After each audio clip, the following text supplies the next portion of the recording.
皆さんこんにちは。はい。指揮者の大野和志と言います。今日はね、みんなと一緒に、美しい音楽を一緒に楽しみたいと思います。みんなの中でまず楽器をやってる人手を挙げてくれるかな。あ、すごいね。qui a joué quelques instruments, quelques instruments。素晴らしいね。あとはね、じゃあいいや、楽器はやってなくても歌を歌うのが大好きだっていう人。素晴らしいね。qui aime, qui a du chanter。じゃあさ、今日はね、これから音楽をいっぱい聴きますから、みんなが演奏した気分になって、それからみんなが歌う気分になって、それで、楽しんでください。最初に皆さんに聴いていただくのは、ラヴェルという作曲家のマメルアという曲なんですけど、ラヴェルって知ってるかな？ラヴェルといえば、ラヴェル。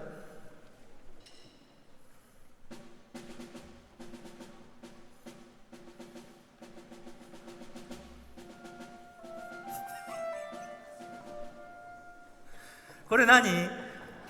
ああ、知ってるね。ボレロ。そう。ラヴェルっていうのはボレロの作曲家なんだよね。でもね、今日聴いてもらうのは、ラヴェルっていう人はね、実はすごく気持ちの優しい人で、とっても子供が好きだった。それでね、自分の友人の2人のお嬢さんのために、マメールオアっていう曲を書くんですよ。それはね、マザーグース。自分のおばあさんっていう曲なんだけど、おばあさんがみんなが赤ちゃんの時にね、眠る時にそばで語り聞かせてくれた5つの童話、それを今からラヴェルが曲にした。それを聴いていただこうと思います。そしてその、曲の内容をね、今日説明してくださるのは、小島夏子アナウンサーです。そして小島のなっちゃんは、小島の夏子アナウンサーにはですね、皆さんと同じぐらいのお子さんがいらっしゃいます。娘さんがいらっしゃいます。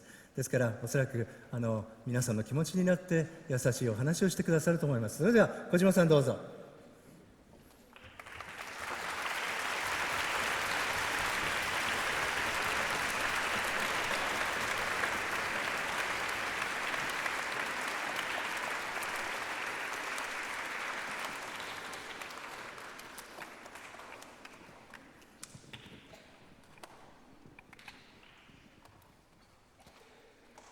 昔々、深い森の中のお城に王女様が生まれました。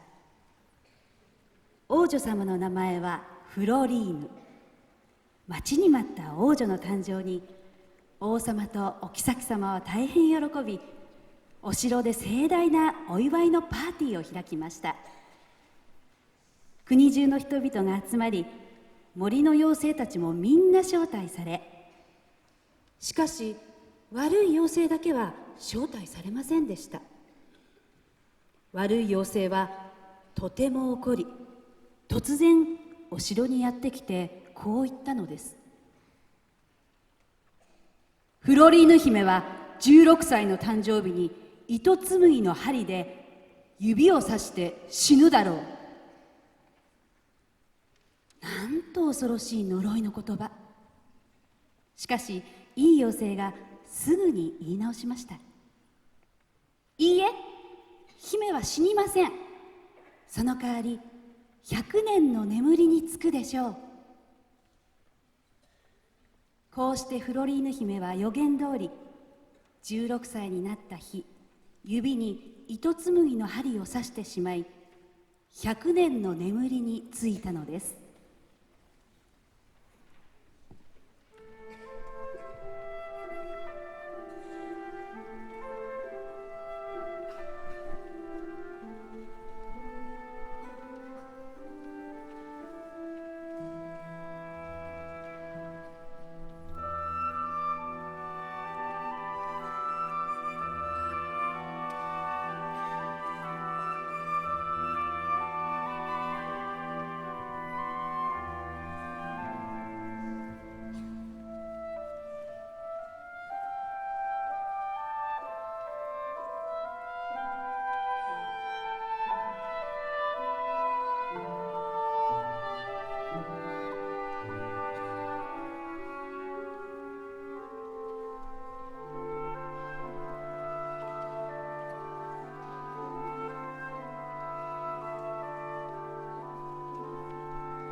フロリーヌ姫は長い長い夢を見ています。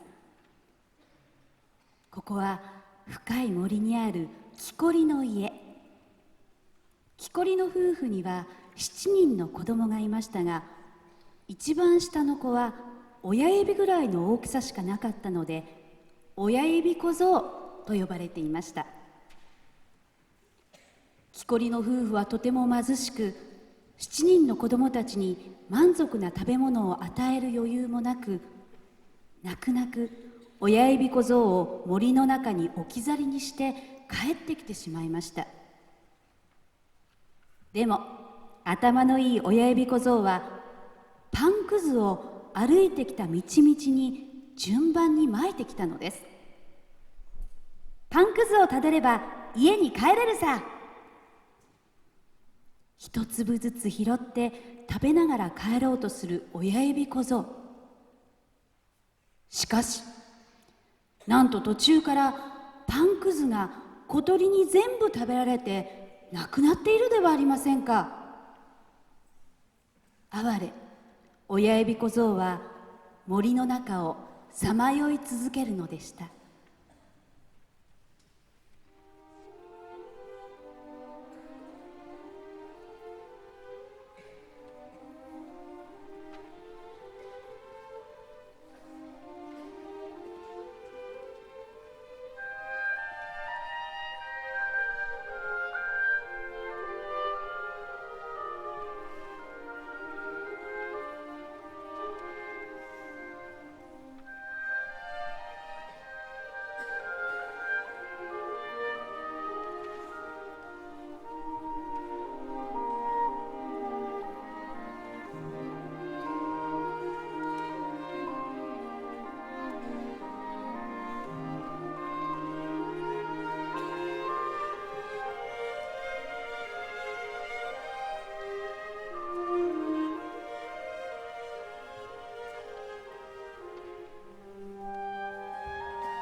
さてまだまだフローリーヌ姫の夢は続いていますけれども、なんだか私たちも迷い込んでしまった感じになりましたね、大野さんね。そうですね。ねえ途中で鳥の鳴き声が聞いたの分かりましたか、皆さん。ピヨピヨピヨって鳴きましたね。その鳥がね、全部パンを取ってしまったので、親指小僧は帰れなくなってしまった。そうなんですよね、はい。そういう鳥の鳴き声とかそういうものをみんな感じ取れてもらったと思うんですが、次はですね、パゴダの女王レドロネットという曲を聴いてもらいます。これ小野さん、パゴダというのは屋根がとんがっているアジアの大きなお墓の塔のことを言うんですね。そうですね。東南アジアの非常にとんがったですね、お寺の一部分なんですけども、そこでパゴダのお姫様がお祈りをしているって、ちょっと最初ね聞いてもらいましょう。はい。Pouvez-vous jouer avec le début de pagoda, s'il vous plaît. Début pagoda. Début pagoda.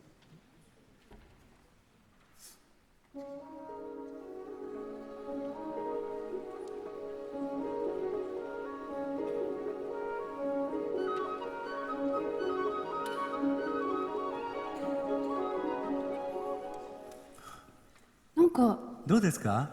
今まで聞いた曲となんか感じが違いますよね。違いますね。ちょっとね、ここで解説してみましょう。どうしてこんなに感じが違うんですか？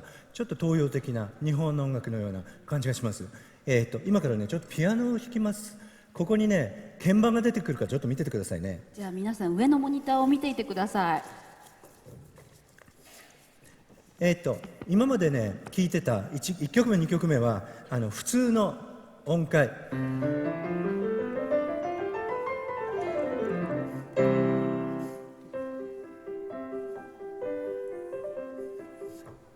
ね、ところがね今の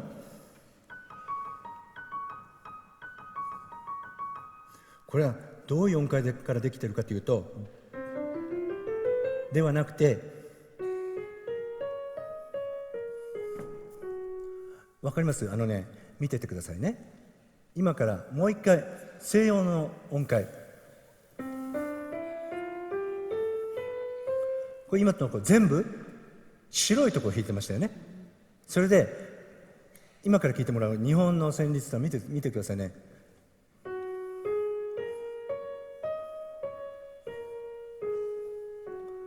これ全部黒い黒鍵っていうのかな、黒い鍵盤で弾いてるでしょ。それでこの黒い鍵盤を使うと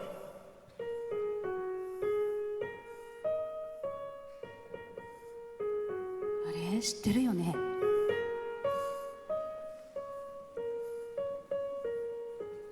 これ何？そうだよね。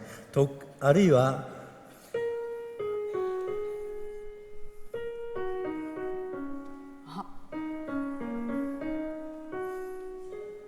これはカラスでね、カラスなぜなく、これ全部日本の音楽っていうのは今の黒鍵で弾けるっていう音階でできてるんです。で今からやるパゴダの音楽というのもそれからできてる。これ日本の旋律を使ってるっていうことですか？そういうことですね。はい、そういうことなんですか。そしてもう一つなんですけれども、ラベルはオーケストラの楽器の使い方がとっても上手だったそうですね。そうですね、ラベルは今の日本の音階をパリで万国博覧会が行われたんですけどもね、その時に日本の音階を発見して、それで自分の作品に、取り込むんですけどね。もう一つ彼の特徴は今、小島さんがおっしゃったように、とっても、オーケストラのねいろいろな楽器を特徴的に使うってことなので、今その部分をちょっと聞いてもらいます。そこにはいろんな楽器が重なって出てきますから、ちょっと聞いててくださいね。エグザンプルセット。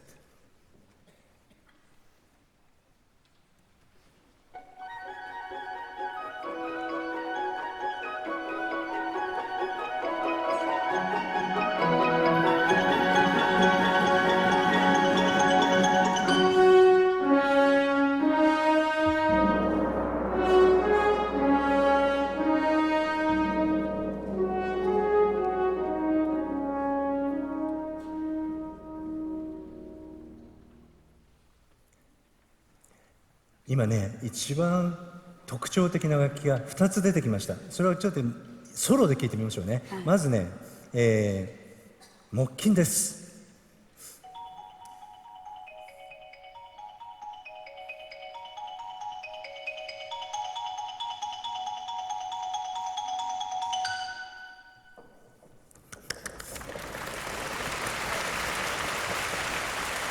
木琴はみんなも馴染みがありますよね。次はね、2番目の楽器、一番最後にパーンパーンパーンドーンって言ったでしょ。あれはタムタムっていう楽器なんだけど、中国の大きなね、ドラっていうんですかね、それをちょっと一人で叩いてもらいましょう。どんな音になりますかね。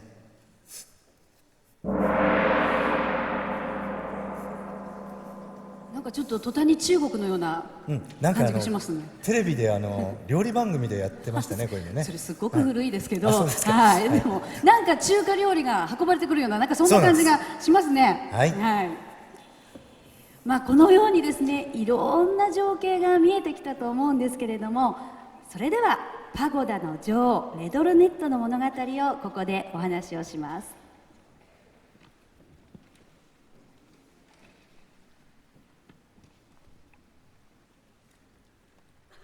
フロリーヌ姫の夢はまだまだ続いています。ここはどこか別の国、レドロネットという女王が住んでいました。レドロネットは悪い妖精の呪いによってとても恐ろしい顔に変えられていましたが、心はとてもきれいでした。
今聞いていただいたのはレドロネット女王の前で中国の人形たちが出てくるんですよね。そそうしてですねアジア風の音楽を今のようなアジア風の音楽を奏でてその女王様をお迎えするということなんですね。そうですね、はい、まさになんかこう東洋の香りが、そうですね、してきましたね。それからいろんな楽器がよく耳に届いたかと思います。はい。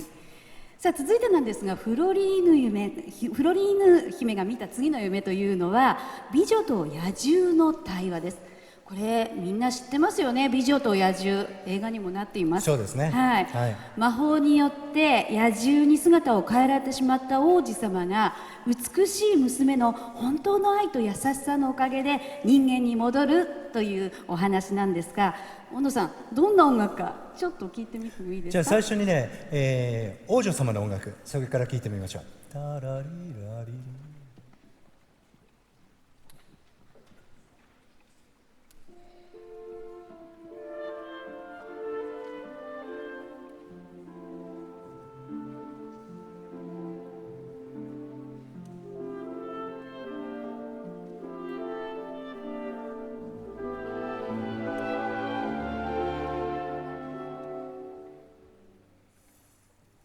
これは王女様そうです、なんですね。王女様ですね。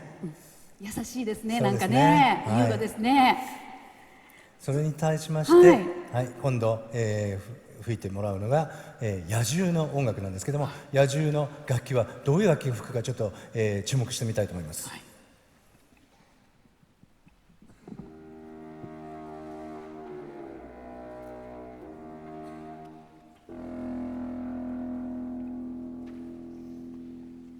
わかります？大変なことになっちゃったよね。今王女様のすごく優美な音楽やった後にデューレレ、ちょっとお兄さんちょっと立っていただけますか？フェーブモントカーガルのボトカダンスルも野獣になってる。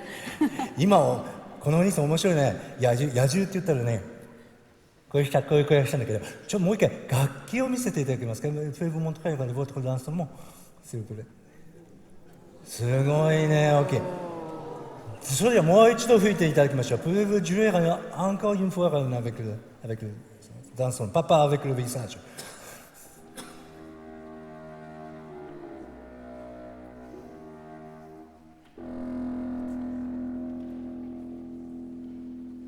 この二人がですね、恋をしちゃったんですよね。なんですよね。というか野獣が追っかけるんですけども、お姫様はなんとなくこうヘザテイするんですけど、じゃあちょっとそこをですね、一緒に演奏しましょう。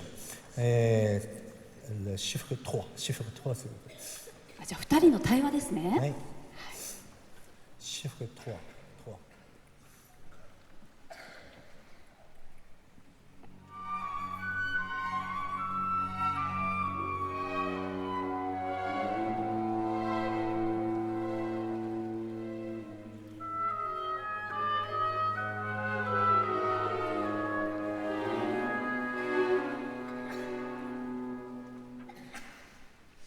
こういう追っかけっこがね、一番最後にどういう風になるんでしょう。これをお楽しみに聞いてください。そうですね。わかりましたよね。美女と野獣のこの対話、それをちょっと耳を澄まして聞き分けてみてください。さあお送りしていますマメールロア、次が最後の曲です。いよいよフロリーヌ姫が100年の眠りから覚める時が来ました。姫を目覚めさせたものは何でしょうか。それは王子様の優しいキスでした。フロリーヌ姫が眠っている城に隣の国から王子が狩りにやってきました。王子は森の城に眠る美女の噂を聞いて、もういても立ってもいられなくなって、蜘蛛の巣や茨をかき分けて城の中へと入っていきました。するとまた奥の小さな部屋にお姫様が眠っていたのです。なんて美しいんだろう。王子は思わずお姫様にキスをしました。お姫様の頬はみるみるピンク色に染まり、まぶたがゆっくりと開きました。熱く見つめ合うフローリーヌ姫と王子。やがてお城に光が差し込み、すべてのものが目を覚ましました。